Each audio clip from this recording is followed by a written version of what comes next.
နောက်ဆုံးတော့တင်မောသားတယောက်ကရေထဲမှာလှုပ်ရှားမှုကိုသတိထားမိလိုက်တယ်သူကမိန်းတစ်ချောင်းကိုဆွဲယူပြီးလှေဘေးကိုဂယုတစိုက်စစ်ဆေးလိုက်တယ်သူလှည့်လိုက်တာနဲ့ကျွန်တော်လေထဲကိုခုန်တက်လိုက်တယ်ချိတ်တစ်ခုနဲ့လှေပေါ်ကိုရင်ကျေးစွာ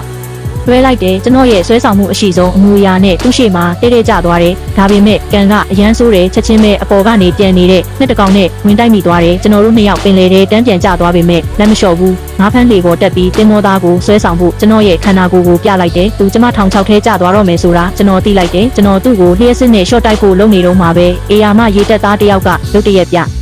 အေးလာပြီးဂေါ်ပြားနဲ့ကျွန်တော်ကိုမင်းမျောသွားစေတယ်ရေတက်သားနှစ်ယောက်တယောက်ကိုတယောက်ကြည့်လိုက်တဲ့အခါရုတ်တရက်ကျွန်တော်ခန္ဓာကိုယ်ကနေလျှက်စစ်တက်တွေပောက်ကွဲသွားတယ်သင်္ဘောတစ်ခုလုံးမှာလျှက်စစ်တက်အားပြန့်နှံ့သွားတယ်ကျွန်တော်လျှက်စစ်တက်အားထုတ်လုပ်နိုင်နေဆိုတာသူတို့သဘောပေါက်သွားတဲ့အခါရေတက်သားနှစ်ယောက်ကကြောက်စရာကောင်းတဲ့အကြံတစ်ခုချက်ချင်းပေါ်လာကြတယ်နောက်ဆုံးတော့ကျွန်တော်နိုးလာတဲ့အခါငပြတိုက်ထဲမှာပိတ်မိနေတယ်ဆိုတာသိလိုက်ရတယ်ကျမဒေါသထွက်ပြီးထွက်ပြေးဖို့လျှက်စစ်ကို